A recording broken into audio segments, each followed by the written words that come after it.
நமஸ்காரம். பி குருஸ் தமிழ் சார்பாக நான் உங்கள் ஸ்ரீ ஐயர். இன்று நம்முடன் பஞ்ச் அருண் மீண்டும் இணைகிறார். நமஸ்காரம் சார், எப்படி இருக்கீங்க?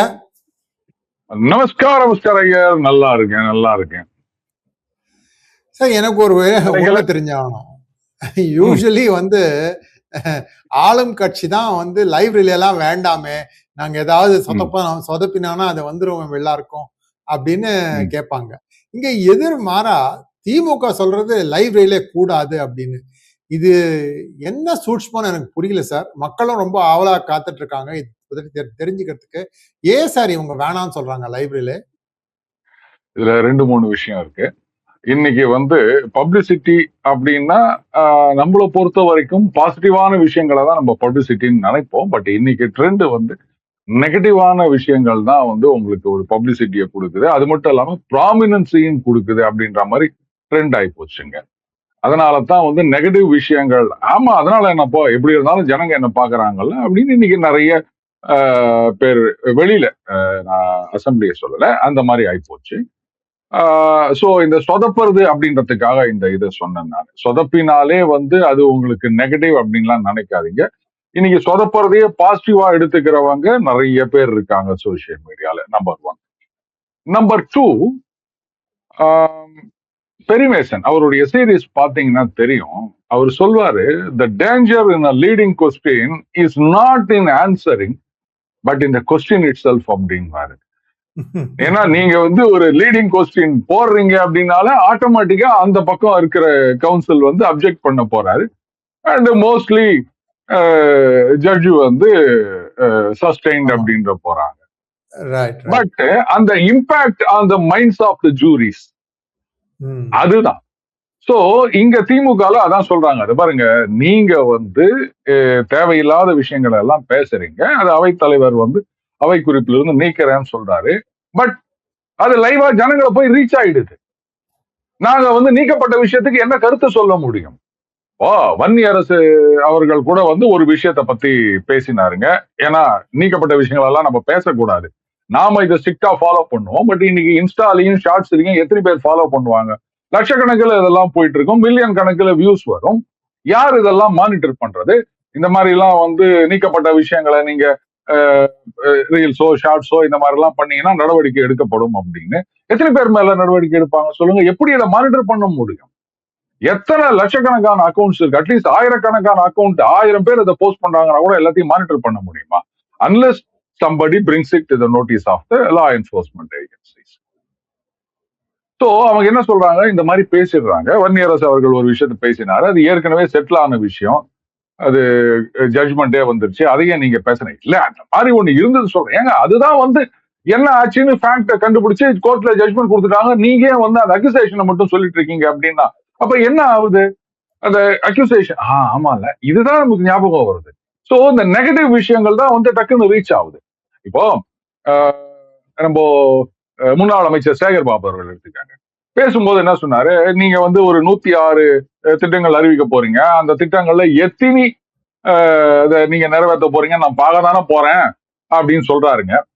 அதற்கு பிறகு துறை சார்ந்த அமைச்சர் ரமேஷ் அவர்கள் இருந்து இந்த மாதிரி இந்த திட்டங்கள் இதனுடைய தலைப்பு மட்டும் நான் படிக்கிறேன் அப்படின்னு உடனே சபாநாயகர் சொல்றாரு, அவர்தான் ஏற்கனவே 106ன்னு சொல்லிட்டாரு, இந்த 106ன்றது அவருக்கு எப்படி தெரிஞ்சதுன்னு தான் நான் யோசனை பண்ணி இருக்கிறேன் அப்படின்னு கேக்குறாரு.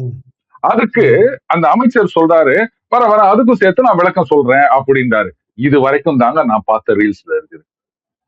அமைச்சர் என்ன விளக்கம் கொடுத்தாரு அப்படின்றது இல்ல. சோ இப்ப என்ன போச்சு பாத்தீங்களா? அது அமைச்சர் அறிவிப்பு கொடுக்க போறாருன்னா அதுக்கு முன்னாடியே எதிர்கட்சியில இருந்த முன்னாள் அமைச்சருக்கு தெரிந்து விட்டது. இந்த இம்ப்ரெஷன் தானே என் மனசுல ஏறி இருக்கு. அமைச்சர் என்ன எக்ஸ்பிளனேஷன் கொடுத்தாரு அப்படின்றது எனக்கு தெரியாது இல்ல. சோ இதுதான் சொன்ன லீடிங் கொஸ்டின் மாதிரி. இதத்தான் திமுக எதிர்க்கின்றார்கள். நீங்க பாட்டுக்கு நீக்கிறேன்னு சொல்லிடுறீங்க, ஆனாலும் இது மக்கள் மத்தியில இது பெரிய அளவுல பரவிடுது. போதா குறைக்கு ரீல்ஸ் எடுத்து போட்டு இன்னும் அவங்கதான் கேள்வி கேட்கிற மாதிரி நாங்கெல்லாம் கேள்விக்கு பதில் சொல்ல தெரியாத மாதிரி ஒரு இம்ப்ரெஷனை நரேட்டிவா செட் பண்ணிட்டு இருக்காங்க. அதனால இது கூடாது அப்படின்னு. பட் இது பாருங்க, எந்த ஒரு ஆயுதமுமே ஒருத்தர் மட்டுமே வச்சிருப்பாங்க அப்படின்லாம் எதிர்பார்க்காதீங்க. இன்னைக்கு தமிழ் சினிமால ரொம்ப ஃபேமஸான ஒரு டயலாக், அவன் பொருளை எடுத்து அவனையே போடுறது அப்படின்ன மாதிரி அதே டாக்டிக்ஸ் நீங்களும் ஃபாலோ பண்ணுங்க. பட் மிஸ்டர் ஐயர், எனக்கு வந்து இந்த விலையில்லா ஆலோசனை அப்படின்றது கொடுத்து நிறைய பழக்கம் ஆகி போச்சு இல்லையா? ஒரே ஒரு சின்ன சஜஷன் ஞாபகம் வருது. Again coming back to cricket அப்படின்ற மாதிரி டிஆர்எஸ், அது ஐபிஎல்ல வந்து பாத்தீங்கன்னா அந்த 2 டீமுக்குமே 2 ஆப்ஷன் தான். அந்த மாதிரி ஒரு உறுப்பினர், அவர் வந்து எதிர்கட்சியா இருக்கட்டும், ஆளுங்கட்சியா இருக்கட்டும், அமைச்சரா இருக்கட்டும், ஒரு சட்டமன்ற கூட்டத்தொடர், இப்ப இந்த பட்ஜெட் செஷன் அப்படின்னா இந்த பட்ஜெட் செஷன்ல ஒவ்வொருத்தருக்கும் 2 தடவை மட்டும்தான் அவை குறிப்பிலிருந்து நீக்கப்பட்டா அலோவ் பண்ண முடியும். 3வது தடவை அவை குறிப்பிலிருந்து நீக்கிற மாதிரி ஏதாவது பேசிட்டாங்க அப்படின்னா the member should be suspended for the rest of the session. இப்படி பண்ணி பாருங்க, அந்த பிரச்சனையே வராது. ஏன்னா இன்னைக்கு ஒண்ணு பார்த்தேன், ஒரு அமைச்சர் நினைக்கிறேன், அவர் வந்து ஏதோ சொல்றாரு, அவைத்தலைவர் வந்து அத இதெல்லாம் இது முடியாது, நீக்க போறோம் அப்படின்னு நீக்கிருங்க அப்படின்றாரு. The damage has already been done, இல்லையா? As far as the opposition party is concerned. நீக்கிற ஜனங்க பார்த்துட்டாங்கல்ல அந்த விஷயத்த, அந்த மாதிரி ஆயிப்போச்சு. அதனால இந்த மாதிரி ஒரு லிமிட் கொண்டு வரணும் அப்படின்னு நினைக்கிறேன். அன்லஸ் அந்த லிமிட் அவங்களா ஃபாலோ பண்ணாத வரைக்கும், இல்லையா? That is there responsibility. நாட்டையே நிர்வகிக்கக்கூடியவர்கள், அவங்களுக்கு அந்த பொறுப்பு இல்லை அப்படின்னும் போது யாராவது இதை கொண்டு வரத்தான் வேணும், வேற வழி கிடையாது. மிகவும் கரெக்டா சொல்றீங்க. இது வந்து ஒரு என்ன சொல்றது, அது இர்ரெஸ்பான்சிபிள் பிஹேவியர். இது வந்து புதுசு இல்லை, ஆனா சில விஷயங்களா இப்போ வந்து ஓரளவுக்கு கட்டுப்படுத்த முடியும். மேலும் வந்து இதனுடைய ரிவர்ஸ் ஃபீட்பேக் ஆகுதுல, அது நெகட்டிவ் ஃபீட்பேக் ஆரம்பிக்கிறது, அது வந்து it can damage you in the long run. பார்க்கலாம் எந்த அளவுக்கு வந்து மக்கள் இதெல்லாம் வந்து அடுத்த எலெக்ஷன் எப்போ வருமோ அப்போ எல்லாம் ஞாபகம் வச்சுக்கிற போறாங்க அப்படிங்கிறது. That's another questionable topic. சொல்லுங்க sir, you wanted to say something. Exactly. இப்ப நீங்க சொன்னீங்க இல்லையா, லாங் ரன்ல இது எப்படி ஆகும் அப்படின்னு. இப்போ டிஎம்கேல இப்படித்தான் நிறைய பேர் ஓஷி அப்படின்றது, என்னென்னவோ சொல்றது, பவுடர் வாங்கிக்கோ, அது பண்ணிக்கோ, அதுக்கு இந்த 1000 ரூபாய் செலவு பண்ணிக்கோன்றது, இந்த மாதிரி எல்லாம் நிறைய விஷயங்கள் பேசியிருந்தாங்க. மேல இருக்க ஒரு 4 பேர், கீழே இருக்க ஒரு 4 பேர்னு கை தட்டுவாங்க, அதை பார்த்து ரொம்ப சந்தோஷமாயிட்டு இருந்தாங்க. இது இந்த சப்கான்சியஸ் லெவல்ல ஜனங்க மனசுல போய் உட்காரும். அந்த கடைசி நிமிஷத்துல ஒரு சின்ன அந்த லாஸ்ட் ஸ்ட்ரா அப்படின்னு சொல்லுவாங்க இல்லையா, அந்த மாதிரி எங்கேயாவது ஒரு இடத்துல ட்ரிகர் ஆயிடுச்சுன்னா ஒட்டு மொத்தமா போட்டு குத்திரும் அப்படின்றத பத்தி அவங்க யோசிக்கவே இல்லை. அதுதான் அவங்க பண்ண பெரிய தப்பு. இன்றைக்கு இப்ப நீங்க சொல்ற மாதிரி ரைட்டு, நெகட்டிவ் பப்ளிசிட்டியா இருந்தா பப்ளிசிட்டி இஸ் பப்ளிசிட்டி அப்படின்னு நினைச்சிட்டு இருக்கலாம். பட் இதெல்லாம் அக்குமுலேட் ஆயிட்டு எங்கேயாவது ஒரு இடத்துல ட்ரிகர் ஆச்சுன்னு சொன்னா ஒட்டு மொத்தமா போட்டு கவுத்துரும். திமுக கிட்ட இருந்து கத்துக்க வேண்டியது நிறைய இருக்கு. அதுல இதை முக்கியமா கத்துக்க வேண்டியது தாவேகா இந்த விஷயத்தை. மிக்க நன்றி சார். இப்போ அடுத்தபடியா வந்து திமுகனுடைய போக்கு ஆஸ் அன் ஆப்போசிஷன் பார்ட்டி, அதை பார்ப்போம். நேர்களே, நாங்க இன்னொரு டாபிக் டைம் இருந்தா நாங்க டிஸ்கஸ் பண்ண போறோம். அது என்ன அப்படின்னா, இந்த கோல்டு பத்தி ஒரு புதுசா ஒரு ஸ்கேண்டல் வந்திருக்கு. Gold procurement. 1 கிராம் குழந்தைக்கு வந்து ஏதோ ஒரு இதுல ஒரு ஸ்கீம்ல 1 கிராம் 22 கேரட் கோல்டு, அதனுடைய ரேட்டிங், அதுல இது பாத்தீங்கன்னா 1 ரூபாய் கொடுக்குறாங்கிற மாதிரியே வந்திருக்கு. ஆனா அதுக்குள்ள வந்து the profit has been priced in அப்படின்னு நிறைய பேர் சொல்றாங்க. 22 கேரட் கொடுக்க போறாங்கன்னா அது கரெக்டா யாருக்கு தெரியும்? 22 14 18 அப்படிங்கிறது, அதெல்லாம் ஒரு இது இருக்கு. இதை பத்தி நாங்க டைம் இருந்தா நாங்க அதை டிஸ்கஸ் பண்ண போறோம். சார், அடுத்தபடியா திமுக ஆஸ் அன் ஆப்போசிஷன் பார்ட்டி எப்பவுமே கொஞ்சம் நல்லா பண்ணுவாங்க ஆப்போசிஷன்ல இருக்கு. அது என்ன எப்படின்னா, அது பாகிஸ்தான் மாதிரி போலிங் நல்லா இருக்கும், பேட்டிங்க பத்தி கேட்க கூடாது. திமுகவின் பெர்ஃபார்மன்ஸ் பெர்ஃபார்மன்ஸ் அப்படின்றது வந்து கொஞ்சம் லேக் இருக்கு இப்போதைக்கு. ஏன்னா எதிர்கட்சியா அவங்க வந்து ரோட்ல போராட்டம் பண்றது, ஏன்னா இன்னைக்கு கூட சொல்லியிருக்காங்க, போராட்டம் எதுவுமே பண்ணாம ஆட்சிக்கு வந்துட்டாங்க அப்படின்னு. போராட்டம் பண்ணாதான் ஆட்சிக்கு வரணும் அப்படின்னு எங்கேயும் அரசியல் சட்டத்துல எழுதி வைக்கல, ரைட்? இவங்க வந்து இந்த மாதிரி போராட்டம் பண்றதுல எல்லாம் வந்து சுகரா இருந்தாங்க. பட் இன்னைக்கு சட்டசபையில அப்படின்னும் போது கொஞ்சம் பேக் ஃபுட்ல ஆட வேண்டிய கட்டாயத்துல இருக்காங்க திமுக. அந்த அளவுக்கு இங்க தாவேகாவை பொறுத்த வரைக்கும் ப்ரொவோக் பண்றாங்க. இவங்களே சொல்றாங்க இந்த மாதிரி குரோதத்துடன் பேசுகின்றீர்கள் அப்படின்னு. வேற திமுகல வந்து பாயிண்டடா ரிப்ளை, அது கவுண்டர், அதுக்கு வந்து நிஜமா I never thought Senthil Balaji அவர்கள் வந்து இந்த மாதிரி ஒரு ரிபட்டல் கொடுப்பார் அப்படின்னு இது வரைக்கும் நான் பார்த்தது இல்லை. பட் சட்டசபையில பேசுறாரு. ஏற்கனவே ஒரு தடவை பிரஸ் கான்பரன்ஸ்ல வந்து ரொம்ப லென்த்தியா ஒரு இன்டர்வியூ கொடுத்து இவங்களுடைய அக்யூசேஷன்ஸ் எல்லாம் தவிடுபொடி ஆக்கினார். இன்னைக்கு சட்டமன்றத்துல அந்த துறை சம்பந்தமான, மின்சாரத்துறை சம்பந்தமான விஷயங்களை பத்தி பேசும்போது நம்ம சொல்லுவோம்ல, எங்கடா வச்சு இந்த இவ்வளவு திறமையை இத்தனை நாளா அப்படின்னு கேட்போம் இல்லையா, அந்த மாதிரிதான் வந்து தோணித்து. அதே மாதிரி தங்கம் தென்னரசு அவர்கள், அதே இந்த பினான்ஸ் இதுல வந்து நீங்க பாட்டுக்கு 15,000 கோடி அப்படின்னு சொல்லிட்டீங்க. அது எக்ஸ்பெக்டடா இல்ல ஆல்ரெடி ரியலைஸ்டா எந்த ஹெட்ல வந்திருக்கு? நீங்க பாட்டுக்கு 15,000 கோடி வந்துச்சு, 15,000 கோடி வந்துச்சுன்னா அப்புறம் அவர் அப்படியே இல்ல இது எக்ஸ்பெக்டட், அதுல கொஞ்சம் ரியலைஸ் ஆயிருக்கு. கொஞ்சம்னா எவ்வளவு கொஞ்சம் அப்படின்றத பத்தி ஒண்ணுமே சொல்லல. சோ இந்த மாதிரி வந்து சரியா அவங்களால கேள்வி கேட்க முடியுது. அண்ட் நேரு அவர்கள் கேட்கவே வேணாம். இந்த பக்கம் எடப்பாடி அவர்கள் உட்காந்தீங்கன்னா வண்டல் மண்ணை வச்சுட்டு செங்கல் சுடுறதா, எந்த ஊர்ல சுடுறது அப்படின்றாரு. இவங்க வேற ரொம்ப பெருமையா எழுந்து நின்று இல்லை அது பாகிஸ்தானுக்கு இல்லை அடுத்த அதை வச்சிடலாம் செங்கல் சுட முடியாதுங்க, அதுக்கு களிமண்ணு செம்மண்ணும் தாங்க வேணும் அப்படின்றாரு. சோ வண்டல் மண்ணுனா என்ன, அது என்ன பண்ணுவாங்க அப்படின்னு தெரியாம இருக்காங்க. சன்ன ரக அரிசினா என்ன, அது எங்க விளையும், அதை வந்து நல்ல காலம், அதாவது அந்த ஜல்லிக்கட்டும் போது ஒரு வீடியோ ரொம்ப வைரலா போயிட்டு இருந்தது. ஒரு அவங்க காலேஜ் படிக்கிறாங்களா, அந்த பெண் இல்ல வந்து ஐடில ஒர்க் பண்றாங்களான்னு தெரியல. இப்ப எல்லாரும் போய் பேட்டி எடுப்பாங்கல்ல, அந்த மாதிரி எடுக்கும்போது அவங்க கேட்கறாங்க எதுக்கு நீங்க ஜல்லிக்கட்டு வேணும்னு சொல்றீங்க அப்படின்னா ரொம்ப அழகா சொன்னாங்க. அந்த நம்ம நாட்டு காளைகள், ஜல்லிக்கட்டு காளைகள் இருக்கு இல்லையா, அதுதான் A2 பால் கொடுக்கும், அதுதான் ரொம்ப நல்லதுன்னா. காளைகளா காளைகளா ஆமா சொன்னாங்க, ஜல்லிக்கட்டு காளை அதுதான் A2 பால் கொடுக்கும். நாங்க எங்க போய் முட்டிக்கிறதுன்னு நமக்கு தெரியல. அவங்களெல்லாம் வந்து மேபி அன்னைக்கு யாராவது ஒருத்தர் ஒரு ஜென்சி புரட்சி அப்படின்னு கட்சி ஆரம்பிச்சு அவங்க எல்லாம் வந்து ஆட்சிக்கு வந்திருந்தாங்கன்னா இந்த பால் வளர்ப்பு வாரியம் அப்படின்னு சொல்லிட்டு வீட்டுக்கு 4 காளை மாடுகள் இலவசமாக கொடுப்போம் இப்படி எல்லாம் ஆரம்பிச்சிருந்தாங்கன்னா என்ன பண்றதுன்னு தெரியாம முழிச்சிருப்போம். இது வந்து இன்எக்ஸ்பீரியன்ஸ் அப்படின்னு நம்ம விட்டுட்டு போற விஷயம் கிடையாது. Lack of domain knowledge. தெரியல அப்படின்னா சில விஷயங்கள் நம்ம தெரியல அப்படின்னு ஒத்துக்கிட்டு தான் ஆக வேணும். அதுல வந்து அந்த அரிசினா என்னன்னு தெரியாம அதுல வந்து அந்த அரிசி நெல்லுன்னு மாத்தி மாத்தி அவர் சொல்லு. சரி ரைட்டு, அந்த நெல்லை வாங்குறோம், அரிசி ஆக்குறோம், ஓகே.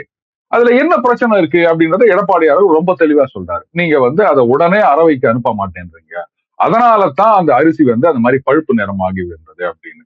இதுல வந்து நல்லா பாலிஷ் போட்டு வெள்ளை வெள்ளையர்னா ஏங்க நீங்க வேற, அந்த காலத்துல நம்ம தாத்தா பாட்டி நீ சொல்றமே அரிசி சோறு துண்றீங்க அதனாலதான் சுகர் வந்துச்சு அப்படிங்க, நம்ம தாத்தா பாட்டிலாம் அதாங்க சாப்பிட்டு இருந்தாங்க. காரணம் என்னன்னா அப்பெல்லாம் இந்த மாதிரி பாலிஷ் போட்டு வெள்ளை வெளியேறு பண்றது கிடையாதுங்க. பெரும்பாலும் கூட்டுல கைக்கூத்தல் அரிசி தான் இருக்கும், அந்த பிரவுன் ரைஸ். இன்னைக்கு தேடி தேடி போயிட்டு அதிக காசு கொடுத்து 150 ரூபா 200 ரூபா ஒரு கிலோ வாங்கி நிற்கிறோம் பிரவுன் ரைஸ். அதனால எதுக்கு அதை வெள்ளையாக்கணும்னு நினைக்கிறீங்கன்னு எனக்கு புரியல. ஏற்கனவே வந்து இந்த கேழ்வரகு கம்பு இந்த மாதிரி மில்லட் எல்லாம் கொடுக்கணும் அப்படின்னு ஒரு ப்ரொபோசல் வந்தது.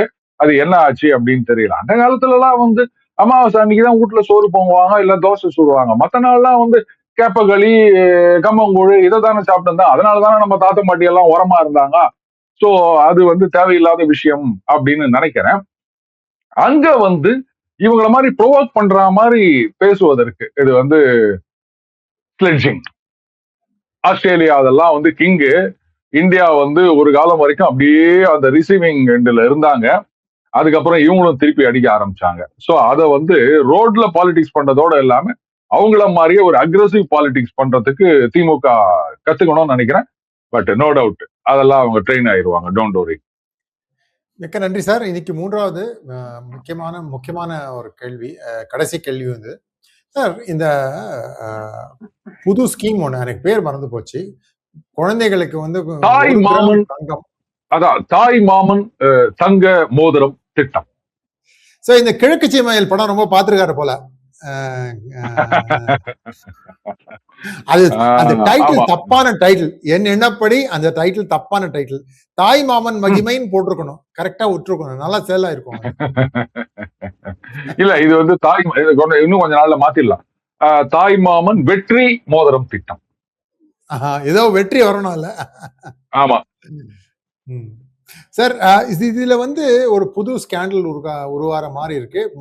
நிறைய பேர் சொல்ல ஆரம்பிச்சிருக்காங்க இதுதான் தாவேகாவின் முதல் ஸ்கேண்டல், முதல் கரப்ஷன் அப்படிங்கிற மாதிரி அதுக்கு ஒரு பட்டமே கொடுத்துருக்காங்க. 2 ஜுவல்லர்ஸ் பேர் நான் அடிபடுறது, கல்யாண் ஜுவல்லர்ஸ் அப்புறம் ஜாய் லுகாஸ் நினைக்கிறேன். அது இம்பார்ட்டன்ட் இல்ல யாருங்கிறது. இது இன்னைக்கு இதுல எங்க வாசனை வருது, ஊழலின் வாசனை எங்கேருந்து வருது? இல்லை, இத வந்து நான் ஸ்கேண்டல்னு சொல்ல மாட்டேன். At the worst nepotism, favouritism அப்படின்னு சொல்லலாம். பட் அது கூட வந்து கொஞ்சம் ஸ்பிளிட்டிங் த ஹேர் அப்படின்னு தான் நான் நினைக்கிறேன். அவங்க வந்து தே ஆர் ரெடி டு பேர் த எக்ஸ்பென்சஸ் அப்படின்னும் போது இதுல வந்து அந்த price rigging, cartelisation and abnormally low prices அப்படின்னும் போது சிபிசி இதெல்லாம் நிறைய அட்வைஸ் கொடுத்துருக்காங்க எப்படி பண்ணணும் அப்படின்னு. அதுல அவங்க என்ன சொல்றாங்கன்னா, இந்த மாதிரி அப்நார்மலி லோ பிரைஸ் அப்படின்னும் போது அதை மட்டுமே நீங்க காரணமா வச்சு இது பண்ணக்கூடாது. Whether they will be able to deliver the service, அதை நீங்க இன்சூர் பண்ணணும் அப்படின்னு. ஸோ இதுல வந்து அவங்கள பொறுத்த வரைக்கும் என்ன, எனக்கு என்ன ஒரு 9 கோடி இல்ல 10 கோடி இல்ல 20 crore loss, okay I am ready to bear it. ஆனா இது வந்து எங்களுக்கு பல லட்சம் குடும்பங்களை டைரக்டா ரீச் பண்ணக்கூடிய ஒரு வாய்ப்பு இருக்கின்றது அப்படின்னு சொல்லலாம். சரி, இப்போ நீங்க வந்து இந்த இஷ்யூக்கெல்லாம் போக வேண்டாம். ஒரு மார்க்கெட்டிங் ஸ்ட்ராட்டஜிஸ்டா பார்க்கணும் அப்படின்னா, லெட் அஸ் சே ஒரு 10 கோடி லாஸ் அப்படின்னு வச்சுக்கோங்களேன் வருஷத்துக்கு. உங்க கம்பெனியோடைய ஆனுவல் பட்ஜெட் எவ்வளோ பப்ளிசிட்டிக்கு? அப்போ இதுல இந்த 10 கோடி அப்படின்னும் போது நீங்க எத்தனை லட்சம் பேரை வந்து டைரக்டா ரீச் ஆறீங்க? அடுத்தது இந்த ரீச் ஆறுது அப்படின்றது வந்து சில விஷயங்கள் இந்த டியூரபிள் அப்படின்னு சொல்லுவாங்க இல்லையா, அது மாதிரி காலத்துக்கும் இருக்கக்கூடியது. இப்ப மோதிரம் அந்த மாதிரி விஷயம், வாட்ச் அப்படின்னும் போது அந்த பிராண்ட் நேம் அப்படின்றது உங்க கையில 24 மணி நேரமும் ஆர்எல்ஸ் தூங்க போற நேரம் தவிர மீதி நேரங்கள்ல இருக்க போறது இல்லையா. அப்ப வந்து அந்த ஐபால் அப்படின்னுவாங்க, எவ்வளவு ஐபால். ஸோ அது வந்து உங்களுக்கு அஷ்யூர்டா கிடைக்குது நம்பர் 1 அப்படின்னு. பட் இதுல ஸ்கேண்டல், இது வந்து அன்டியூ அட்வான்டேஜ் அப்படின்றது எப்ப வரும் தெரியுமா? நான் சொல்லிட்டா, இந்த மோதிரம் வழங்கும் விழா அப்படின்னு சிலது நடத்தலாம். அப்ப வந்து அந்த கம்பெனிகளுடைய பிராண்ட் வந்து ப்ராமினென்ட்டா இருக்கலாம். கேட்டா அவங்க தாங்க கொடுக்குறாங்க, அதனால அவங்க பேர் இருக்கு அப்படின்னு எக்ஸ்பிளனேஷன் கொடுத்தா அதை ஏத்துக்க முடியாது. ஏன்னா காசு கொடுத்து வாங்கிட்டோம் அப்படின்னா அந்த பிராண்ட் நேம் அங்க வரதை ஏத்துக்க முடியாது. ஸோ அது பின்னாடி தான் நம்ம பார்க்கணும். அடுத்தது இதை வந்து எப்படி ஒரு பேக்ல போட்டு கொடுக்குறாங்க அப்படின்னு சொன்னா, அப்ப நேச்சுரலி அவங்க பிராண்ட் இருக்கதான் செய்யும். அதை ஏத்துக்க முடியுமா அப்படின்னா, இப்ப நீங்க கொஞ்சம் பின்னாடி போனோம். இந்த மிக்சி கொடுக்கறது, கிரைண்டர் கொடுக்கறது, கலர் டிவி கொடுக்கறது அப்படின்லாம் பண்ணாங்க இல்லையா, அதுல அந்த கம்பெனியுடைய நேம் இருந்ததா அப்படின்னு பார்க்கணும். அப்படி இல்லைன்னா ஃபேன்ல கூட என்ன பேர் இருந்ததுன்னு எனக்கு தெரியாது. ஒருவேளை பேர் இல்லாம கொடுத்துட்டாங்கன்னு சொன்னா அப்ப யூ ஹாவ் டு இன்சிஸ்ட். நீங்க கொடுத்தாச்சுன்னா காசு கொடுத்து வாங்கியாச்சு, அதுல பிராண்ட் நேம் இருக்கக்கூடாது அப்படின்னு சில பேர் வந்து கேள்வி எழுப்பலாம். இது கோர்ட்டுக்கு கூட போலாம். என்ன டிசைட் பண்றாங்க அப்படின்னு நமக்கு தெரியாது. பட் இதெல்லாம் வந்து பாசிபிள் ஆங்கிள்ஸ், எப்படி எப்படிலாம் இதை கவுண்டர் பண்ணலாம் அப்படின்றது. உடனே வந்து திமுக இதெல்லாம் தெரியாதா அப்படின்னு எனக்கு கேட்காதீங்க. நம்ம வேலையே வந்து இந்த விலையில்லா ஆலோசனை ஆறு அப்படி பத்த வைக்கிறைய பரட்ட, அது எப்படி வேணா நீங்க எடுத்துக்கலாம், depends upon where you sit அப்படின்னு. ஸோ இன்னைக்கு தேதியில இதை வந்து நான் ஸ்கேண்டல் அப்படின்னு சொல்ல மாட்டேன். பட் பின்னாடி இந்த மாதிரி நிறைய அலிகேஷன்ஸ் வரலாம். ஸோ அதை வச்சுதான் வந்து எந்த இடத்துல பிரச்சனை அப்படின்றத நம்ம கண்டுபிடிக்க முடியும். பட் இந்த மாடலை இன்னும் பல பேரும் கூட வந்து நம்ம ஃபாலோ பண்ணலாம் இல்லையா. ரைட்டு, இங்க எனக்கு என்னுடைய பிஆர் பட்ஜெட் எவ்வளோ, அதுல வந்து நான் இவ்வளவு குறைச்சிக்கிறேன். பட் எனக்கு இப்படி சரகேட் அட்வர்டைஸ்மெண்ட் அப்படின்ற மாதிரி இந்த மாதிரி நிறைய விஷயங்கள் இருக்கு அப்படின்னும் போது விளையாட்டு வெயிட் அண்ட் சீ. அப்போ இன்னும் நிறைய இன்ட்ரெஸ்டிங்கான அலிகேஷன்ஸ் எல்லாம் வரும் அப்படின்னு நினைக்கிறேன். பட் அன்னைக்கு இந்த மாதிரி அலிகேஷன் வந்ததுன்னு சொன்னா பிள்ளையார் சுழி இன்னைக்கு போட்டதா இருக்கும். கண்டிப்பா. மிக்க நன்றி சார். இது சூட்சமமான ஒரு விஷயம். இதனால இப்போதைக்கு we will wait on it. But இது ஒரு இன்ட்ரெஸ்டிங்கான ஒரு டெவலப்மெண்ட். கண்டிப்பா இந்த அட்வர்டைசிங் ஆங்கிள் வந்து நிறைய பேர் பார்த்துருக்க மாட்டாங்க. இப்பெல்லாம் சினிமாலேயே கூட ப்ராடக்ட் பிளேஸ்மெண்ட் சொல்லுவாங்க. பாபி படம் பாத்தீங்களா? பாபி படத்துல ஓட்டுவாரு. அது ஒரு மோட்டார் சைக்கிள் ஓட்டுவாரு. அது எத்தனை வித்தாங்கன்னு தெரியல. அந்த படம் இருந்த பிறகும் அந்த motorcycle Bobby motorcycle பேர் வாங்கி so it's okay, let's wait and see. Sir மிக்க நன்றி சார். இன்றைக்கு கிறிஸ்பா 3 டாபிக் பத்தி பேசிட்டோம். நேர்களே சப்ஸ்கிரைப் பண்ணுங்க, ஷேர் பண்ணுங்க, லைக் பண்ணுங்க, உங்களுடைய ஃப்ரெண்ட்ஸ் கிட்ட ஷேர் பண்ணுங்க. நமஸ்காரம். நமஸ்காரம்.